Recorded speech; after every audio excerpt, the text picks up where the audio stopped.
kita masuk ke bukan acara yang pertama. Sepatah kata mewakili moderator. Baik, terima kasih untuk kita semua. Puji dan syukur kita lakukan kepada Tuhan Yang Maha Esa, Tuhan kita, atas berkatnya kita dapat berkumpul di tempat ini untuk kegiatan pengembangan materi dari Bapak Purba, yaitu calon guru penggerak dan sekolah kita. Mari kita memberi diri dan memberi hati dalam kegiatan ini. Semoga kegiatan ini dapat berjalan dengan baik dan juga menghasilkan sesuai yang direncanakan. Baik, selanjutnya kita masuk ke acara yang kedua, doa pembuka oleh Ibu Siburiati.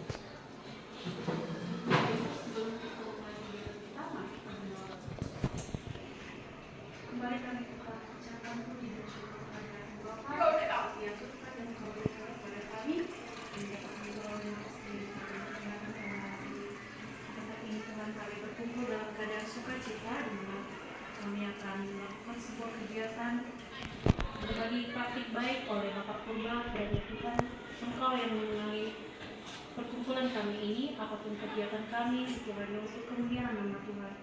Bagi Bapak Purba, Tuhan, Engkau berkati diri beliau, berikan kuasa dan Roh Kudus-Mu terhadap beliau. Engkau lindungi beliau, Bapak, apapun setiap tugas dan rencana-rencana yang mestinya Tuhan, yang selalu menguatkan, memberikan semangat dan kegiatan kepada beliau sehingga dapat melakukan dan melaksanakan tugas dengan baik. Dan setelah Tuhan untuk kegiatan ini, dan Bapak, apapun kegiatan kami selanjutnya, itu hanya untuk kemuliaan nama Tuhan. Terlebih Tuhan, Engkau sudah selalu bersama kami dan kami melayani memberkati dan melayani semuanya. Puji Engkau Tuhan, pemimpin dan kehidupan kami, sekarang esok tetap selama-lamanya. Amin. Terima kasih untuk Ibu Siburian. Selanjutnya kita masuk ke acara sepatah kata atau sambutan dari Bapak Purba selaku calon guru penggerak.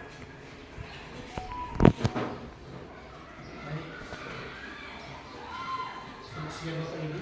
Selamat siang. Pertama kita juga mengucapkan syukur kepada Tuhan karena masih diberi kita kesehatan hingga pada siang ini. Saya mengucapkan terima kasih banyak kepada Bapak Kepala Sekolah yang mewakili, Bapak Wakil Kepala Sekolah, dan juga pada Bapak Ibu yang sudah bersedia berkenan mendukung saya dalam hal pemaparan aksi nyata daripada materi budaya positif.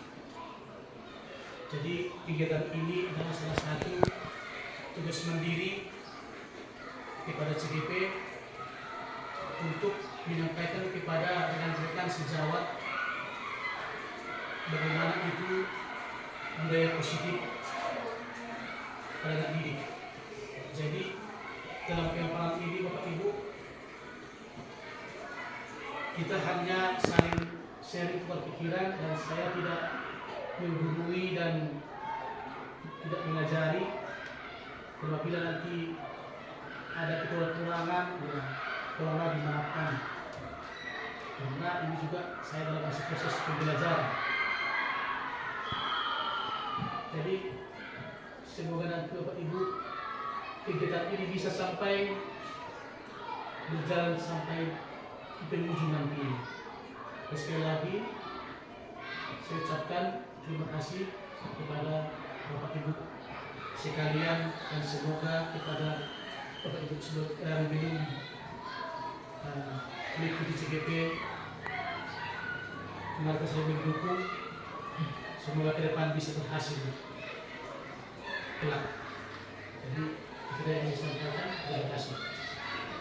Baik, terima kasih untuk Mbak. Selanjutnya sepatah kata dari Bapak Kepala Sekolah. Baik, terima kasih kepada Ibu Moderator. Selamat siang Bapak Ibu. Salam dan bahagia yang saya hormati Bapak Kepala Sekolah SMP Negeri 1 Pakat, Ibu Wakil Kepala Sekolah, dan juga ada bersama kita hari ini Bapak Ibu guru sekalian, khususnya juga Pak Purba sebagai calon guru penggerak angkatan yang ke-11. Puji Tuhan kita panjatkan karena hari ini kita bisa mengikuti kegiatan aksi nyata yang akan disampaikan oleh Pak Purba. Jadi harapannya kita berharap aksi nyata yang disampaikan oleh Bapak ini bisa memberikan manfaat kepada kita semua dan bisa memberikan dampak terhadap proses pembelajaran yang kita lakukan di kelas. Jadi seperti yang sudah disampaikan oleh Pak Purba tadi, kami sangat berharap dengan adanya berbagai praktik baik ini, kita juga bisa saling menambah ilmu. Bapak ini menambah ilmu dari kita pun menambah ilmu dari Pak Purba. Jadi atas dukungannya juga dengan kita hadir di sini itu juga sangat sudah memberikan dukungan, dan nanti juga mari kita ikuti pemaparan materi yang akan disampaikan oleh Pak Purba kepada kita semua dengan sebaik-baiknya. Kita doakan semoga Pak Purba bisa sukses menyelesaikan pendidikan program guru penggeraknya hingga tuntas. Dan saya juga tetap mengajak Bapak Ibu yang ada di sini, mari kita sama-sama juga nanti mengikuti seleksi guru penggerak yang akan datang di angkatan-angkatan berikutnya, karena ada banyak manfaat yang bisa kita dapatkan. Itu saja mungkin kata sambutan dari saya yang mewakili Bapak Kepala Sekolah. Saya ucapkan terima kasih dan saya kembalikan ke moderator. Baik, terima kasih untuk Bapak Sekolah yang mewakili. Selanjutnya kita masuk ke kegiatan ini sebelum pemaparan materi. Ya, terima kasih kepada yang penonton. Baik Bapak Ibu, sebelum kita mulai materi kita, untuk kita semua berdiri.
Baik, terima kasih untuk infonya tadi, Pak sudah menjelaskan yang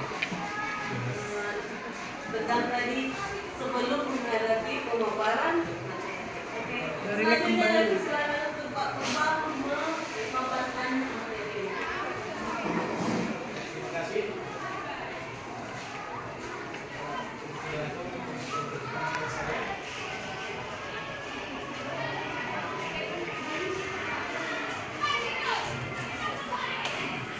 Nah, Bapak Ibu,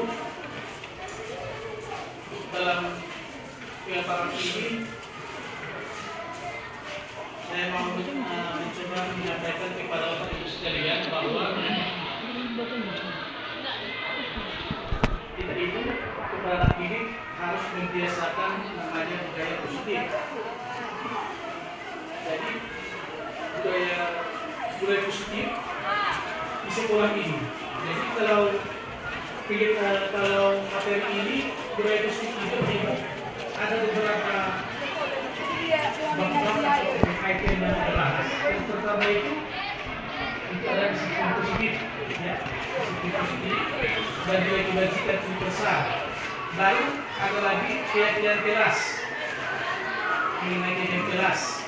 Baru diskusi atau 5 posisi kontrol guru pada anak didik. Baru teori motivasi hukuman dan penghargaan. Selanjutnya, kebutuhan dasar manusia dan dunia berkualitas.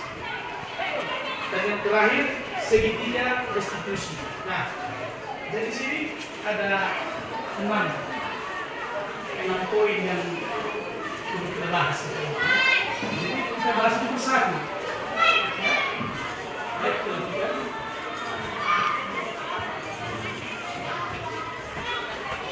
Yaitu tadi disiplin positif. Ya. Yang mana disiplin positif itu adalah didorong oleh di arah fakta hukuman dan hadiah. Jadi kalau disiplin yang sebenarnya tengok kepada anak itu tidak ada itu istilah kasih hadiah atau ada berupa hukuman begitu. Harus sesuai dari istilah, tapi itu yang bagus, itu yang benar. Jadi masuk daripada disiplin positif bahwa anak itu jangan kita ingin dia supaya dia mau disiplin, baru jangan ada hukuman sebenarnya.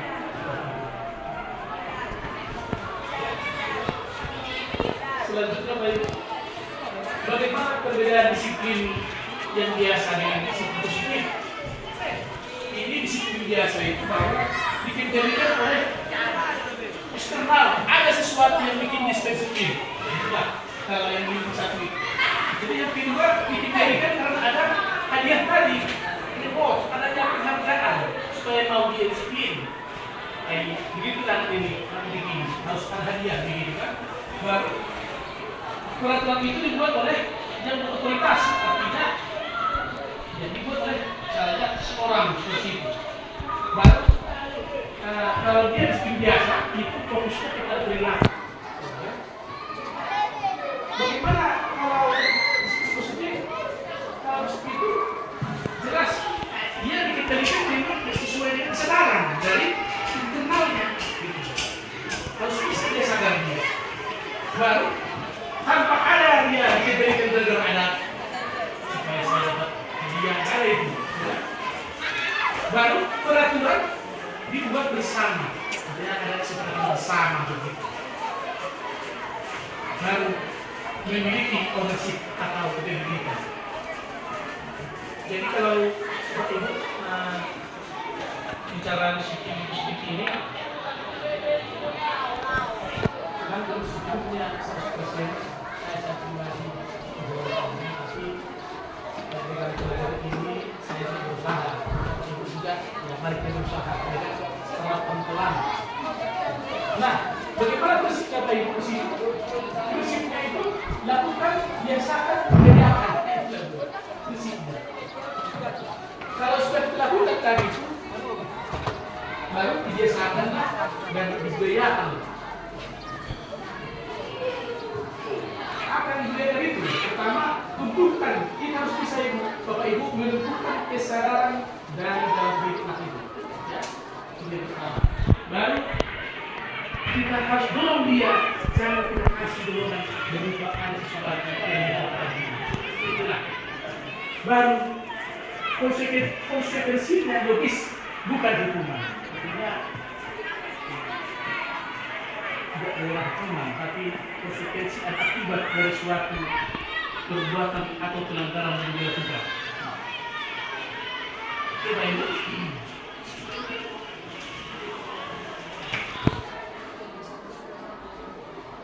Nah, di sini Pak Ibu ada beberapa teori-teori motivasi hukuman, penghargaan dan eksekusi. Pengalihan hukuman itu sesuatu yang kita harus terjadi, konsekuensinya sesuatu itu terjadi. Restitusi merupakan pilihan. Nah, jadi tabel ini merupakan hal yang membedakan antara apa hukuman, bagaimana hukuman itu, bagaimana konsekuensi, dan bagaimana restitusi itu. Nah, kalau di hukuman ini Pak Ibu, kalau di hukuman tidak nyaman untuk murid untuk jangkau sepanjang. Kalau kita hukum murid itu, dia nyaman sebentar saja.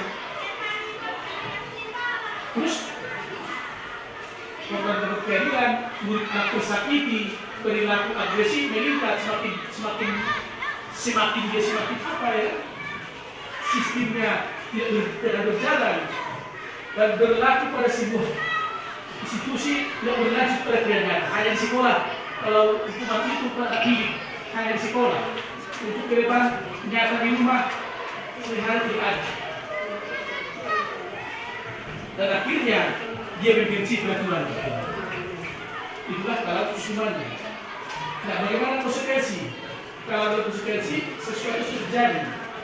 Dia juga tidak nyaman untuk jangka pendek, korban bisa diabaikan, murid anak juga tidak nyaman. Jadi kali itu nanti saya share sama presentasi keselesaiannya sampai kita lanjut dulu. Baik, kita lanjut ke itu ya.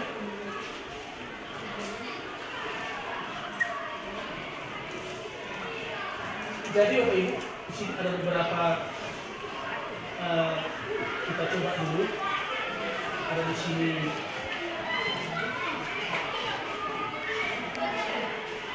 menganalisis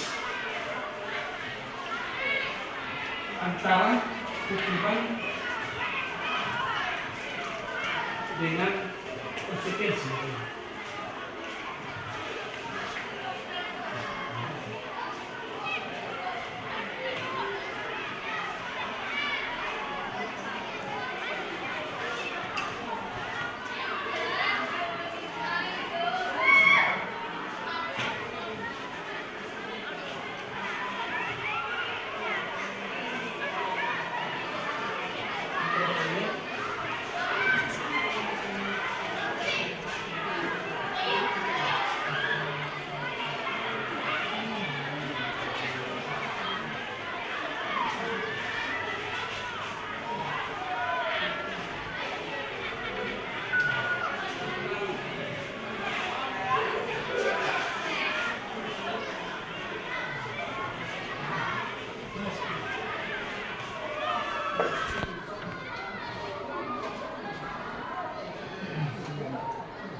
Baik, di sini ada kita mau membedakan antara hukuman atau konsekuensi. Ya. Jadi nomor satu itu tadi mencatat, kalau misalkan kita seluruh siswa mencatat sekali dalam buku kalimat saya tidak dapat lagi apa di sekolah. Itu hukuman atau konsekuensi? Kemudian hukuman. Jadi ya, supaya membuktikan itu konsekuensi ya. Itu hukuman itu sanksi ya. Ya, Pak Jacqueline. Nomor 2. Kalau guru menyuruh lari, siswa lari di lapangan basket 2 kali telah terlambat ada di sekolah. Bagaimana? Apakah itu konsekuensi atau hukuman? Konsekuensi hukuman. Ya, supaya buktikan. Tapi hukuman? Ya, betul sekali. Pas ya. Ibu hukuman ya. Membersihkan coretan yang dibuatnya di meja tulis. Tadi dari beda daripada hukuman dengan konsekuensi. Terus bagaimana hukuman? Hukuman ini atau konsekuensi? Ya, sudah buktikan? Ya, betul, benar sekali ya. Ya, lanjut. Murid diminta untuk push up sekali karena tidak menggunakan masker di sekolah. Ibu, tentu hukuman, ya, seperti kan? Ya.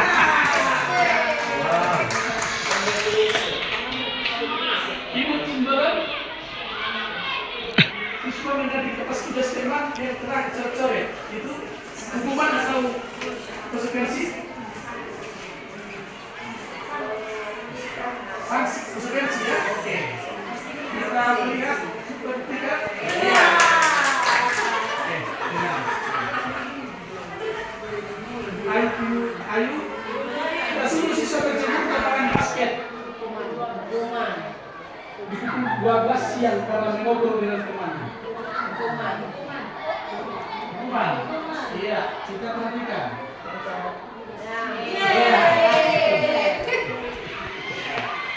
Nah, selanjutnya belajar ya. Murid diminta berpijak kaki sepanjang kali kalau tidak menggunakan sepatu berhitam sesuai contoh sebelah. Iya, kita lihat ya. Iya. Selanjutnya, semua orang berdiri di kelas. Siswa berdiri di kelas sambil angkat kaki satu kalau tidak bisa dijawab pertanyaan. Hukuman. Iya, kita perhatikan. Iya. Ibu. Ya, jadi ada bersihkan bukan saya tulis kertasnya itu perasaan belajar. Konsekuensi. Iya. Kita perhatikan. Iya. Benar sekali.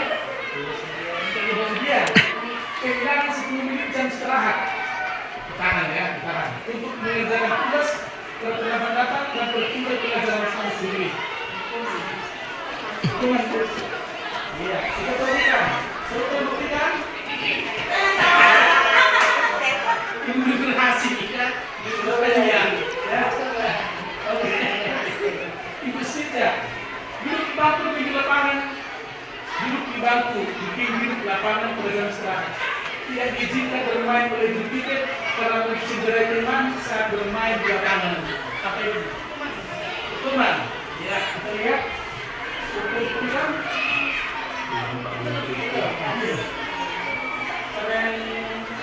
Salah tuh. Karena dia di bangku. Teman gitu ya. Ayo gimana sih? Betul. Itu kan kalau sudah duduk di bangku, berarti kenapa harus mengarang gitu? Tidak bisa berkomunikasi dengan orang tua. Iya ya. Sejarah. Sudah yang banyak itu Bukan ada koyo sesama. konsekuensi ya. Baik. Ibu sendiri kembali berlambat hadir di pembelajaran selama teknik dan diminta tinggal resmi sesudah kelas selesai untuk membahas berjalan dengan konsekuensi. Ya. Buktikan? Ya betul ya. Terakhir ya. Ini Bu dia bersetuju tadi. Lari mengelilingi lapangan basket 2 kali. Karena terlambat 10 menit untuk pelajaran apa? PJK Pak. Iya. Pak, ini PJK pelajaran kita bermain ya. Ya, supaya buktikan hukuman. Kata Pak Jadi hukuman. Ini kan PJK. Jadi luar lagi itu. Berarti kita Pemanasan, gitu ya. Hati-hati. Oke, Pak. Membersihkan WC sekolah karena mengatakan WC kawannya. Iya, mari kita lihat. Iya, bagus. Salah tempat tadi dikasih juga. Baik, terima kasih ya Bu ya. Kita lanjutkan lagi dengan materi kita selanjutnya.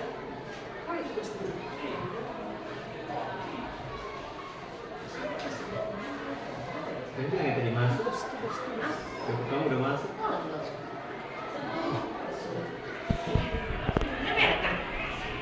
Tadi suruh masuk satu. Bagaimana itu membuat kelas kita nanti. Mari kita sama-sama membahas ya. Baik. Nah, kalau bicara kelas katanya Pak Ibu, sesuatu yang dapat diterapkan di kelas tersebut pembuatannya melibatkan semua kepala kelas. Berarti ada murid, ada guru, gitu ya. melalui kegiatan curah pendapat, artinya saling berkonfirmasi. Kegiatan kelas ditinjau kembali dari waktu ke waktu, artinya dan selamanya kegiatan kelas itu terus. Baik. Bagaimana prosedurnya Pak Ibu? Prosedur pembentukan keyakinan kelas itu. Nah, pertama, persilahkan dulu pada sekolah akan berbentuk sekolah kelas itu berdiskusi bersurat, memberikan pendapatnya tentang peraturan. Pertama, kita sepakati dulu peraturan Bapak Ibu. Peraturan yang perlu disepakati di sekolah di kelas itu. Itu yang pertama. Kita tanya murid itu. Dengan anak-anak, apa yang kita buat peraturan kita di kelas ini seperti itu. Ya. Yang kedua, mencatat semua apa masukan-masukan yang tadi yang sudah diberikan oleh siswa. Tulis atau tulis besar, ya. Yang ketiga, susunlah keyakinan kelas sesuai prosedur pembentukan keyakinan kelas itu, gantilah kalimat yang bentuk negatif. Contoh negatif, jangan berlari di kelas atau koridor kelas misalnya. Dibuat penilaian positif menjadi berjalan di kelas atau koridor. Hanya jelas saja. Jadi kalau keyakinan kelas itu harus disitu kalimat positif. Selanjutnya, tinjau ulang lagi keyakinan kelas itu secara sama-sama. Setelah beberapa peraturan disatukan menjadi beberapa keyakinan, maka jumlahnya keyakinan akan berkurang. Sebaiknya keyakinan kelas itu jangan terlalu banyak, cukup 3 atau 7 saja. Ya. Bila mana terlalu banyak, maka warga kelas akan sulit mengingatnya dan akibatnya sulit dijalankan. Tidak perlu banyak Bapak Ibu keyakinan kelas itu, 7 saja lah. Karena tadi peraturan bisa banyak, bisa 20. Dari peraturan ini bisa disimpulkan dia menjadi kelas positif menjadi 7%. Ya. Baru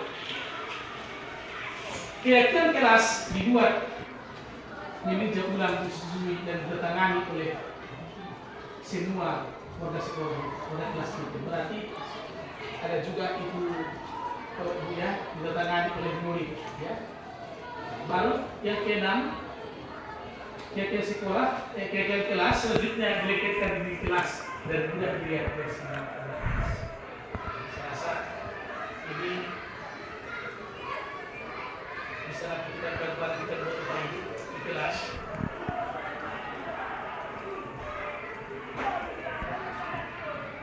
Nah, jadi di sini Pak Ibu saya mau dengan Bapak Ibu cara menyusun keyakinan kelas itu.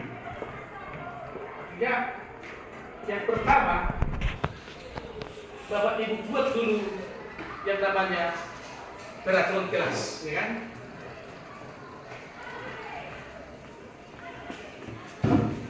Spidol. Ketiga, Bapak Ibu menuliskan apa peraturan yang dibuat di kelas ya bersama dengan murid.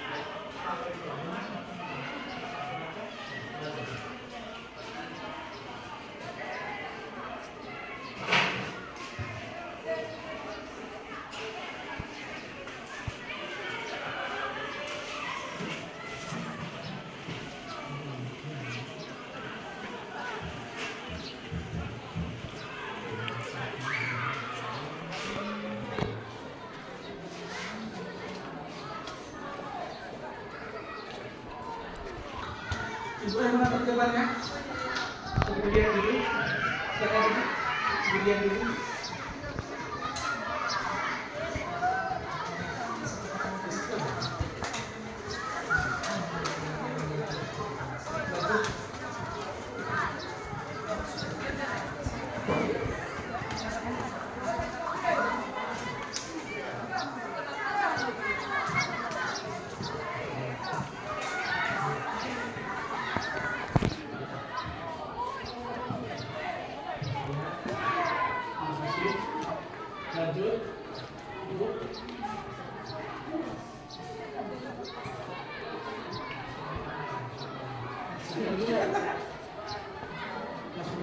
kelas sembarang biar cepat ya. Biar cepat kita. Biar cepat.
Baik Bapak Ibu, terima kasih atas partisipasi Bapak tadi.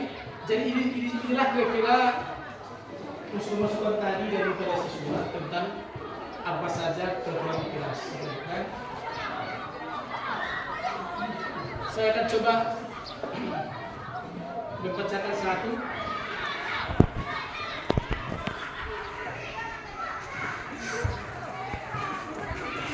Contoh ini menjaga kebersihan kelas.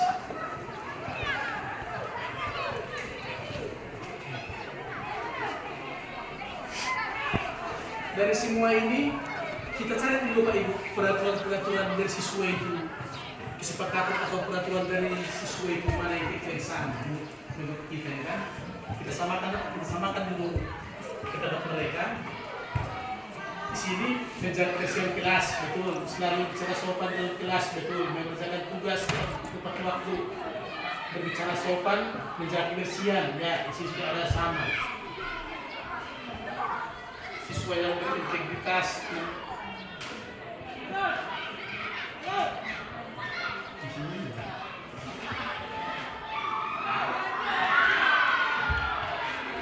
Tidak boleh ribut. Ya, saling menghargai. Dilarang permisi ketika dulu menjelaskan materi. Berpakaian rapi dalam kelas. Menjaga ketertiban kelas. Nah, jadi dari sekian peraturan itu Bapak Ibu, ini semua kan masih tadi kategori ini adalah masih kalimat-kalimat yang masih dia belum positif istilahnya kan, masih perintah aturan dia, perintah begitu. Jadi dari sini bisa kita ambil Bapak Ibu menjadi sebuah keyakinan kalau tadi misalnya dia di sini ada kebersihan, nah, tidak membuang sampah sembarangan tadi, ya kan?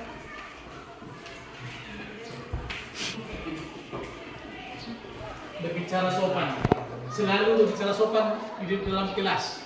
Nah, contoh, karena tadi saya kebersihan, berarti tipis saja kalimatnya menjaga kebersihan kelas. Itu aja. Jadi nggak usah lagi tidak boleh begini, tidak buat seperti ini begitu. Dan inilah benar-benar positif dalam hal berbuat kegiatan ini. Nah, misalkan sekali lagi di sini tadi. Kan di sini selalu menggunakan seragam pakaian kita, berpakaian harus berpakaian rapi, atau berlaku bicara kerapian. Kita bikin di sini misalkan berpakaian yang rapi. Contoh, tapi ini contoh baik ya. Jika seperti itulah kita nanti, inilah kegiatan kelas itu Bapak Ibu. Seperti inilah kita buat nanti di kelas kita masing-masing. Nah, dan untuk lebih jelas Bapak Ibu, di sini ada beberapa contoh-contoh yang dibuat. Nah, seperti inilah kira-kira. Datang tepat waktu, berpakaian rapi, baru mengerjakan tugas, masuk kelas dengan tertib, ini sudah merupakan nilai positif. Nah, jadi setiap nilai positif dia harus punya nilai kebajikan. Misalkan apa nilai-nilai dalam anak itu? Ada disiplin, kalau tepat waktu disiplin dia. Kalau yang rapi, berarti bertanggung jawab, ya kan? Bertanggung jawab, ada kerjasama atau kolaborasi, ada peduli. Kalau sopan santun dia ada peduli. Minta izin tadi, kalau pas keluar ya kan? Berarti itu juga disiplin. Kalau saling menyayangi, ada dia empati. Jadi ada beberapa di sini nilai kebajikan siswa itu yang harus kita lihat Bapak Ibu, ya. Nah, jadi seperti itulah Bapak Ibu. Proses pembuatan dari kegiatan kelas ya, sehingga nanti bisa diterapkan di kelas perlahan ya. Nah, di sini juga ada beberapa saya coba buat di sini ada hanya waktu berdua sebelum sudah belajar bersikap jujur. Jadi tidak perlu banyak Bapak Ibu, cukup 7, 5 aja gitu Pak. Yang mana itu bisa diingat begitu Pak.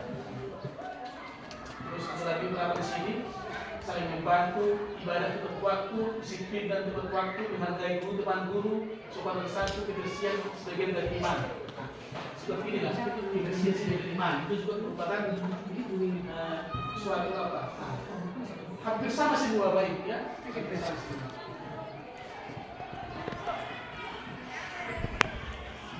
Baik, mengenai keyakinan, topik kedua sudah selesai begini.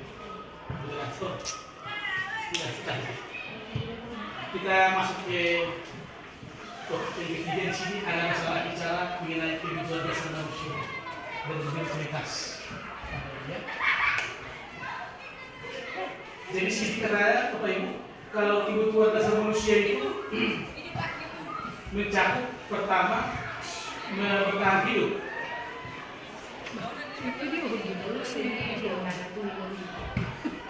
Kasih sayang, ya.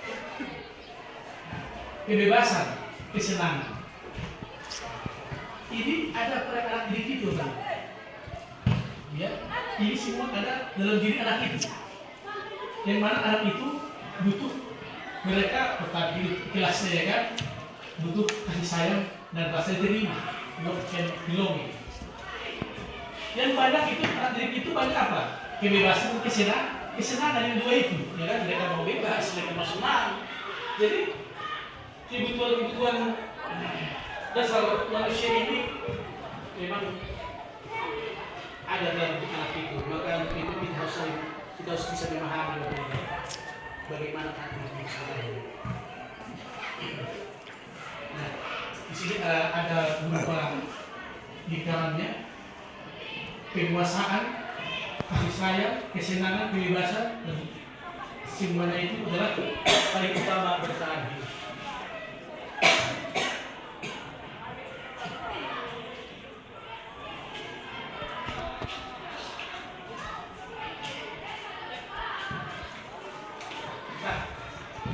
Mengenai kebutuhan itu saya rasa kita sudah tahu ya. Kita masuk lagi ke topik yaitu baru, yaitu 5 posisi kontrol ya.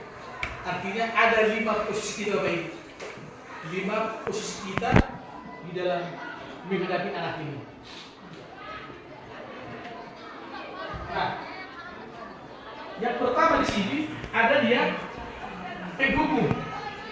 Jadi Bapak Ibu, silakan Bapak Ibu menyimak, memikirkan posisi kontrol guru itu ada 5. 1, penghukum dia. 1. Yang kedua, dia tidak penghukum, dia selalu bagaimana membuat siswa itu bersalah seperti itu, ya kan? Dan ketiga, bisa guru itu menganggap siswa itu teman. Nah, teman ya. Yang keempat, ada guru itu yang memang tahu-tahu saja meremeh. Yang kelima, ada guru itu dia seperti belajar dia tidak anak didik. Nah, jadi kalau yang 5 itu bisa Bapak Ibu pilih mana? Jujur Bapak Ibu, saya cenderung kepada penghukum, ya, karena memang saya masih selalu menghukum, baik dengan hukuman secara fisik maupun hukuman dengan cara kerjaan seperti itu. Bapak jadi bagaimana kira-kira? Yang mana kira-kira Bapak yang sering Posisi kontrol yang 5 ini yang mana Bapak? Apakah depan, apakah hukum, di mana Bapak yang sering lakukan dia? Iya, kalau itu satu yang mana itu yang Bapak yang selalu Bapak pakai yang sering kalau misalnya dipilih yang cenderung, di mana yang cenderung? Cenderung ada itu selalu dua saya gunakan. Yang mana ya? Hukum dan pemantau. Iya, hukum dan pemantau. Tapi Bapak Ibu, kalau yang sebenarnya yang paling pas yang terlima ini, yang paling sempurna adalah manajer, ya. Posisi kita nanti sebagai guru itu harus sebagai manajer. Nah, bagaimana pada itu? Mari kita simak ini ya, sama-sama kita menyimak satu persatu ya. Nah, penghukum. Nah, saya tadi cenderung ya, saya jujur saja saya sering hukum ya dengan fisik ya. Nah, itu dulu ya. Katanya menggunakan buku fisik mabuk verbal. Orang-orang yang menjalankan posisi hukum senantiasa mengatakan bahwa seorang menggunakan sistem atau menekan, ya kan? Jadi kalau dalam menghukum ini ada awas, kau selalu yang salah. Kalau ngomong begitu, awas kau ya. Begitu, marah, ya kan? Tapi kata di sini, bagaimana sudah berhasil hanya cara dia. Itulah cara dia, ya kan? Itulah kalau dia pembunuh. Kalau dia pembunuh masih bersalah, pada posisi ini gurunya memang lembut dan dia selalu seakan-akan siswa itu asal ada pelanggaran dari siswa, pelanggaran selalu dibuat bagaimana supaya dia itu bersalah, ada akibat keburukan dia, baik teman-temannya, baik guru. Seperti itu. Contoh kan, gimana coba kalau orang tua kamu tahu kamu begini, contohnya kan, atau bagaimana kalau bapak kepala sekolah nanti menuduh saya disalahkan. Coba, kita kira-kira, bagaimana kira-kira bersalah, masih bersalah kira-kira kan? Memang pernah juga saya buat seperti itu. Begitu anak-anak, ya, ada pelanggaran, saya coba seperti bagaimana coba kalau misalkan teman-teman tadi seperti ini, kan tahu kita, jadi dia harus bersalah. Seperti itu ya. Teman, dalam posisi ini juga ya, bapak ibu pasti sering ya teman, kompak gitu ya. Pesan dekat lah gitu ya, ayo bantu begitu. Cuman kalau teman itu Pak Ibu ada kendalanya nanti.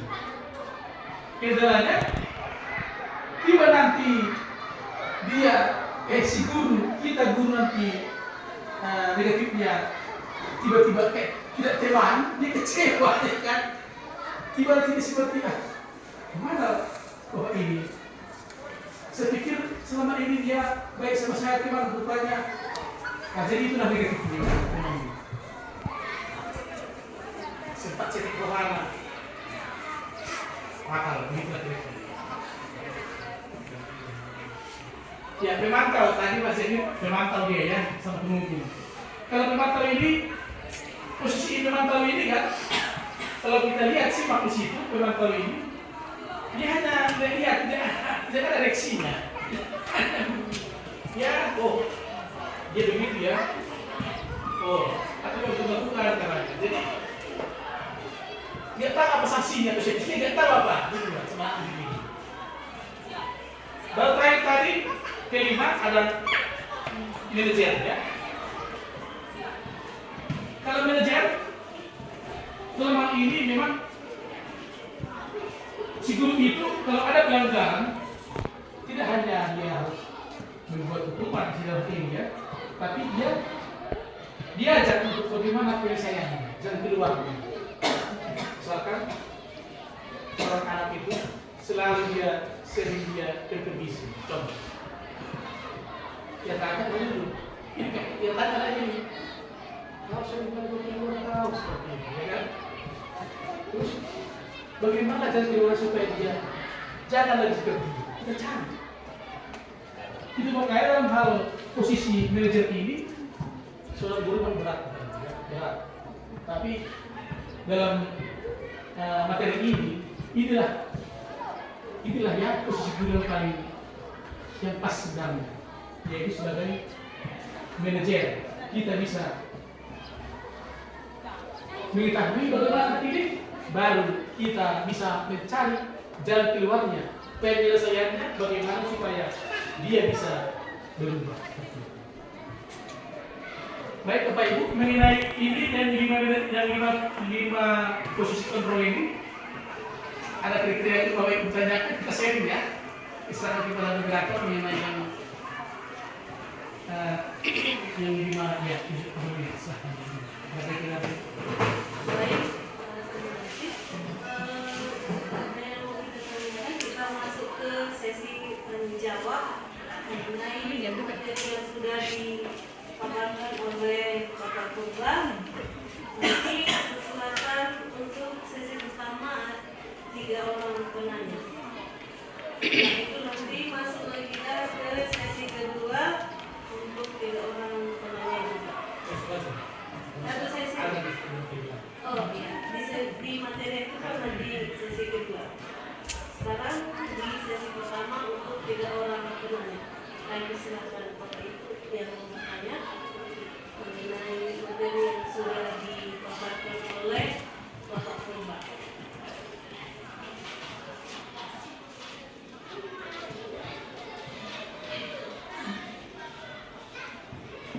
Kalau dari buku ini mengenai buku, saya coba ingat ya, pengalaman ya kan, yang mana Bapak Ibu yang pas tadi materi mengatakan bahwa posisi yang pas dalam manajer, kalau memang Bapak Ibu mau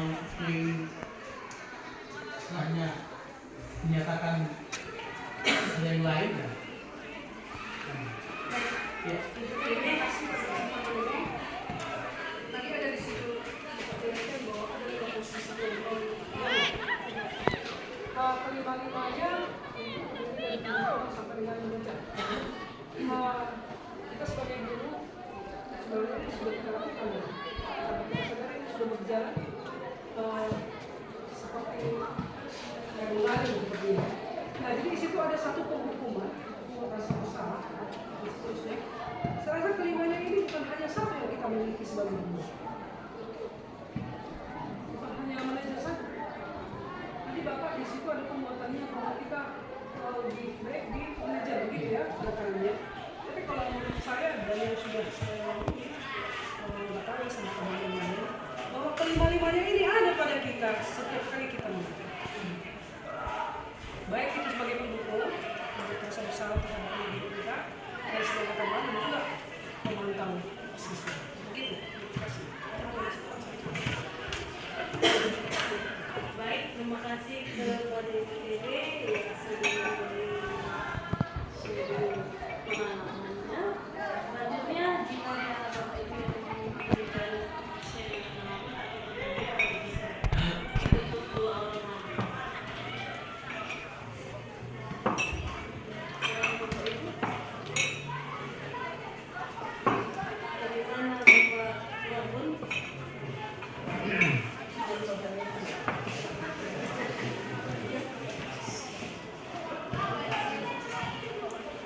Baik, jika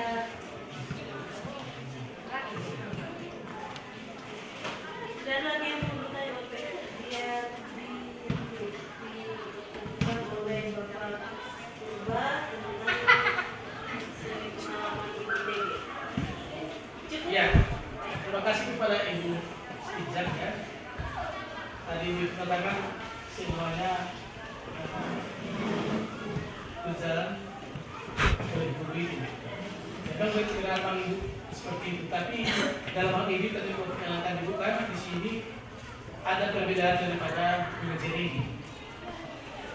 Kalau saya lihat tadi Ibu bersalah teman-teman Pak Ibu itu masih kategori rancu, istilahnya masih belum selesai permasalahan kepada anak kami langgan. Nah, kalau di manajer ini kan jelas di sini kan Bu, bahwa pertama sekarang ini kita harus pahami dulu kenapa dia berbuat seperti itu, apa alasan dia, artinya mendetail sekali dia itu. Baru di situ apa tindakan dia selanjutnya, harus sampai situ kita kajian kita. Baru ke depannya bagaimana kira-kira apa yang bisa dilakukan untuk lebih baik lagi seperti itu. Jadi di sini di manajer ini nanti akan kita teruskan lagi kepada materi selanjutnya. Di situ kan nampak nanti di situ bahwa posisi guru sebagai manajer itu kita didik akan lebih jelas dengan ini. Terima kasih atas masukan ini.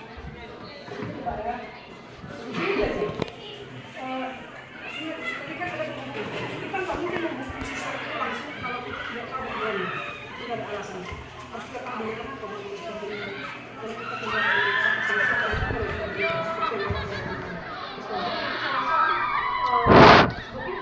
apa yang kita kerjakan di dalam mengajar. Tidak bisa lepas dari situ. Karena kita harus tahu background anak itu. Jangan sampai terlibat. Tapi harus kita kenapa kamu mengerjakan tugas ini seperti itu. Kenapa kamu nakal seperti itu? Terima kasih. Gitu. Sesuai dengan apa yang dilakukan. Terima kasih.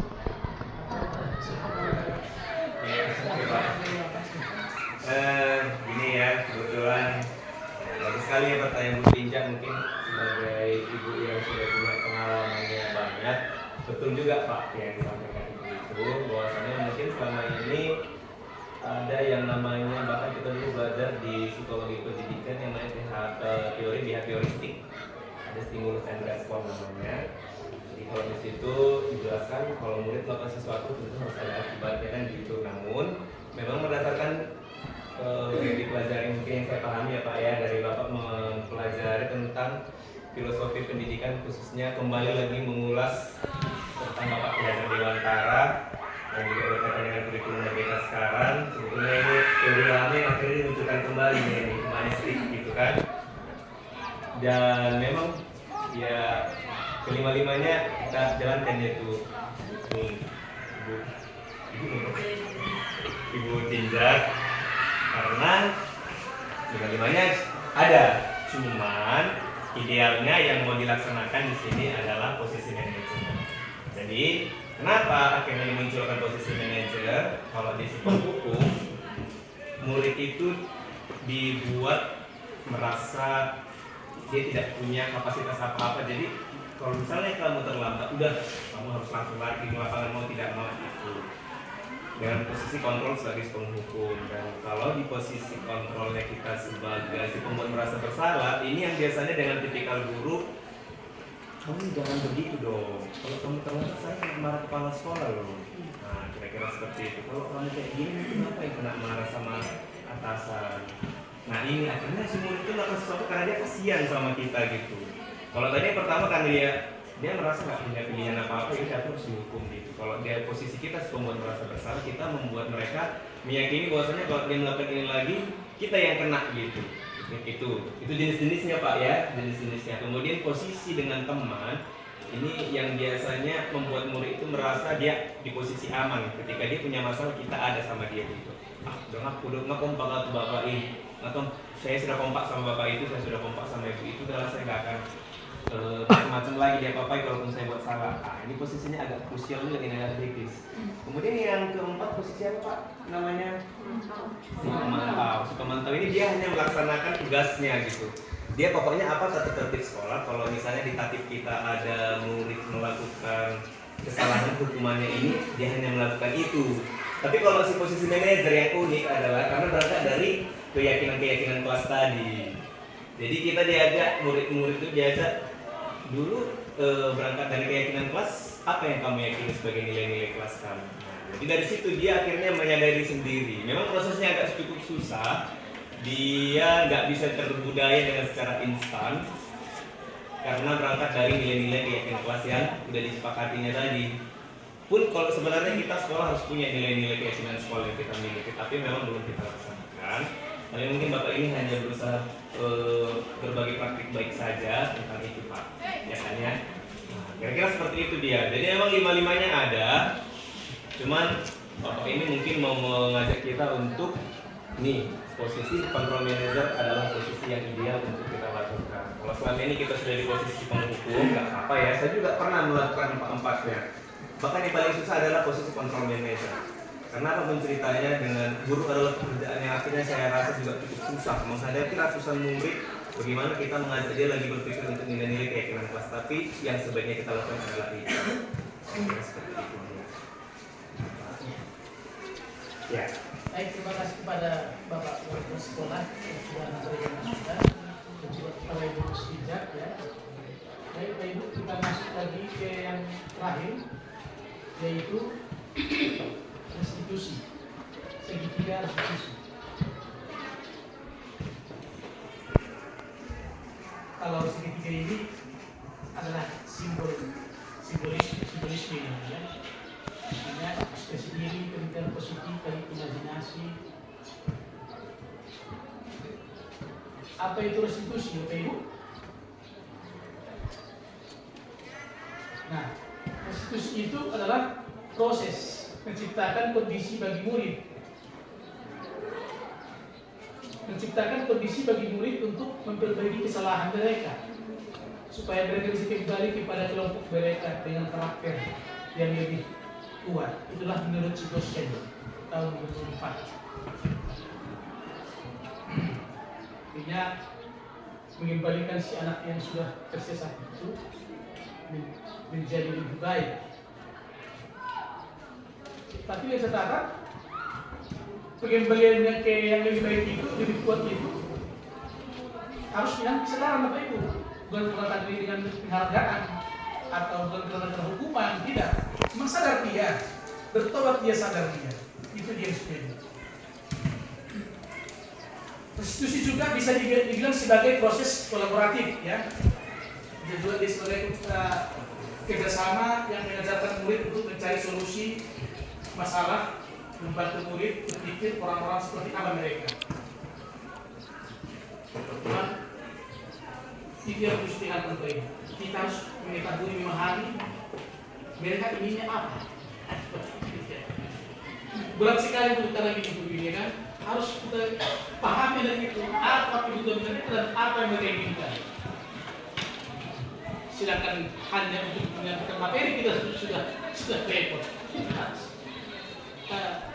Pahami lagi anak pertama. Baik.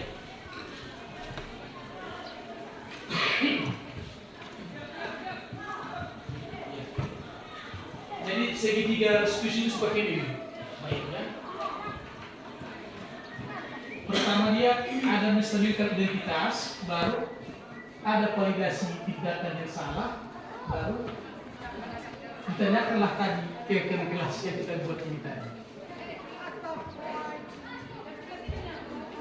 Beginilah cara mengembalikan orang yang salah tadi ke jalan yang baik.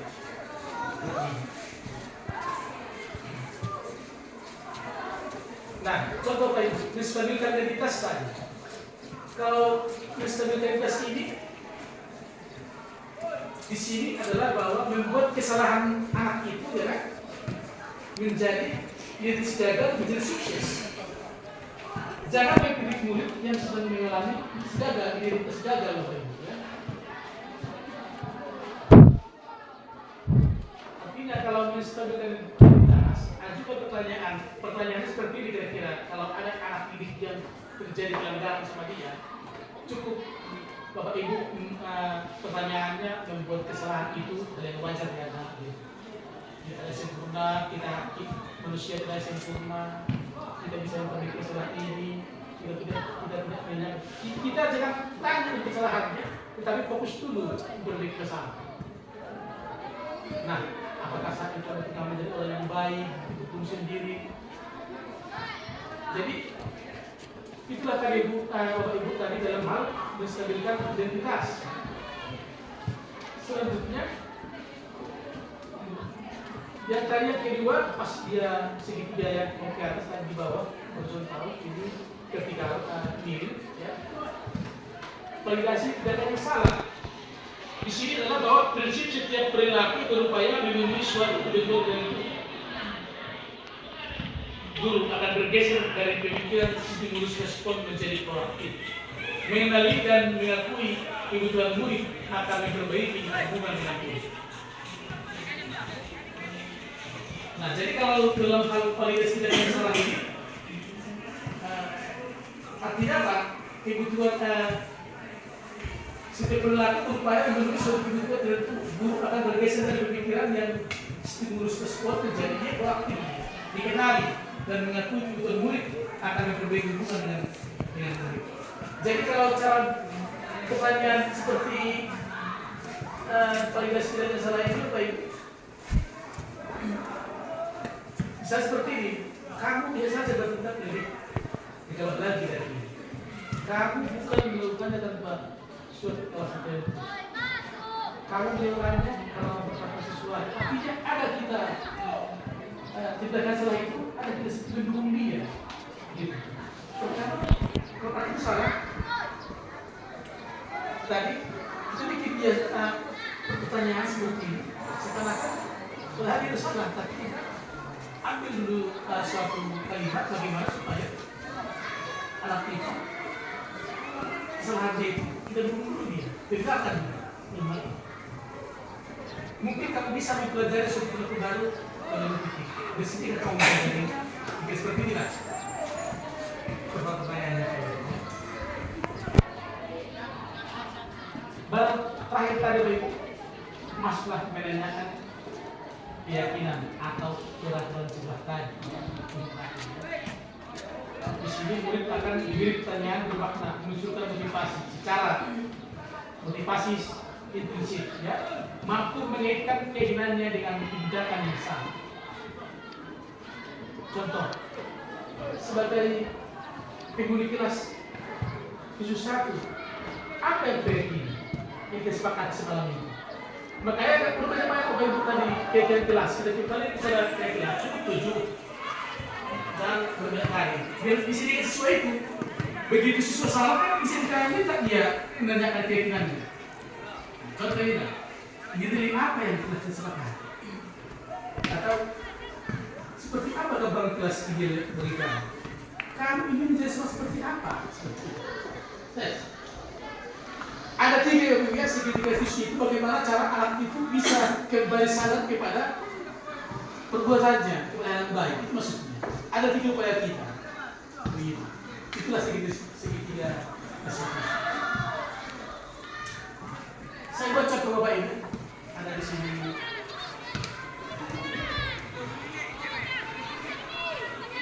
Betul ya. Masuk. Kita simak. Saya menghadapi siswa ya. Segitiga siswa.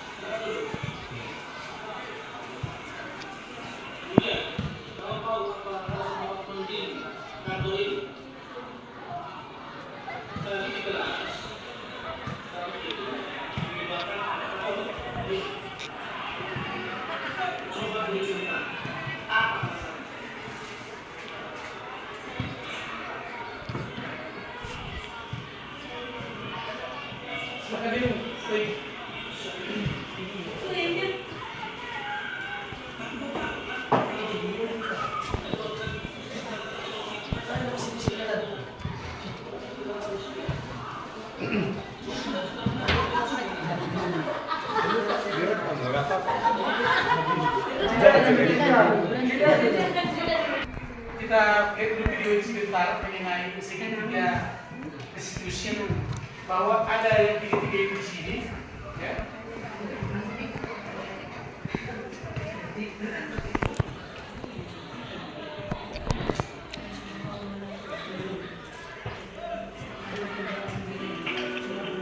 Silakan Bapak Ibu simak.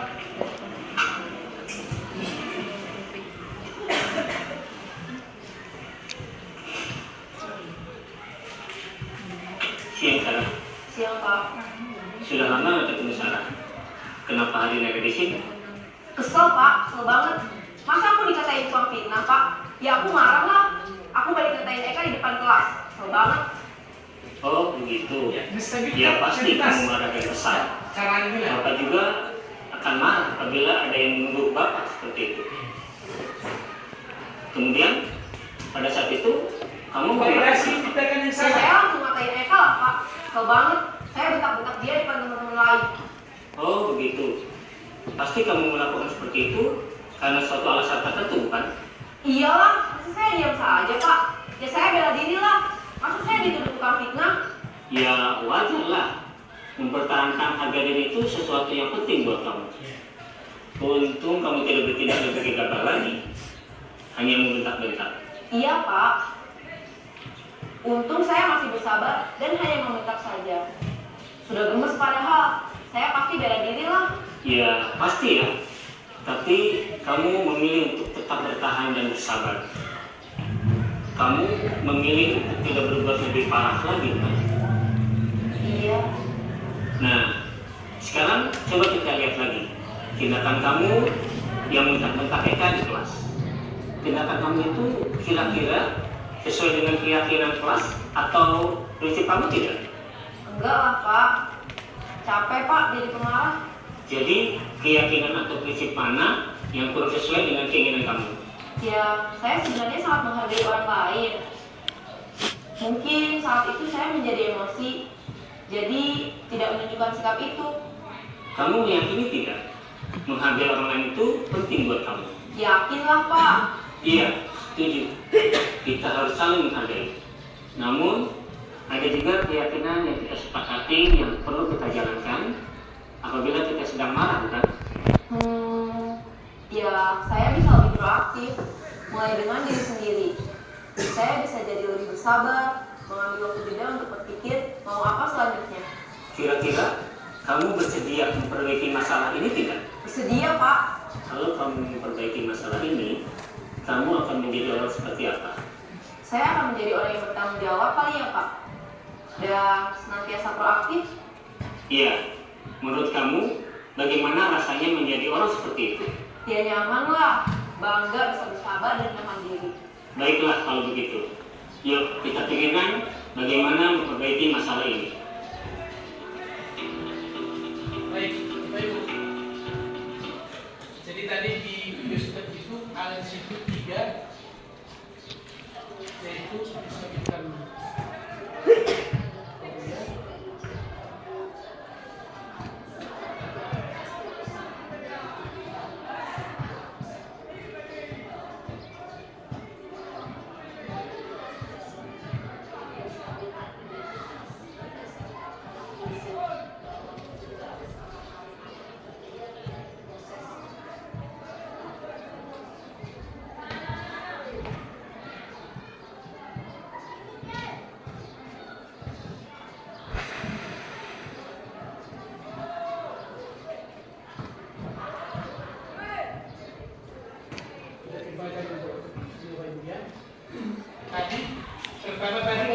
guru itu pertama dia disediakan di tas dari cara pertanyaan dia itu dari siswa, baru divalidasi tindakan dia salah itu.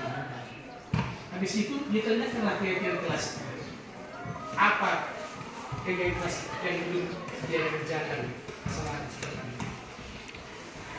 Jadi sudah teori Bapak Ibu mengenai segi diskusi dengan teori ini, maka saya sudah beberapa poin-poin dari budaya positif di sekolah. Tadi sudah kita bahas semua disiplin, motivasi Tuhan, kehidupan asal manusia, keyakinan kelas, 5 posisi kontrol, dan terakhir tadi segitiga restitusi. Jadi semuanya tentang budaya positif di sekolah sudah selesai, sudah berakhir.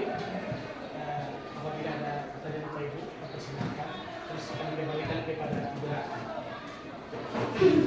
Baik Bapak Ibu sekalian, pemaparan materi terakhir sudah selesai dipaparkan oleh Bapak Pimpa. Tidak ada yang lebih jelas. Mau bertanya, silakan bertanya.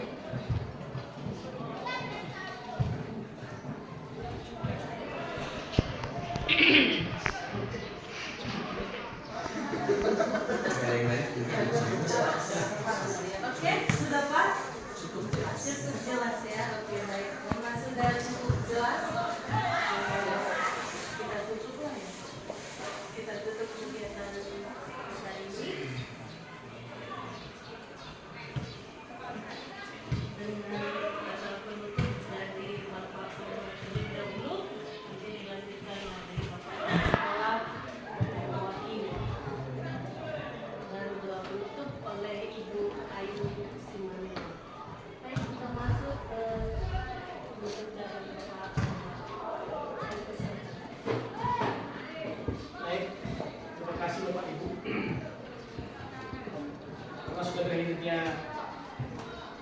daripada kegiatan kasih nyata Jaya Positif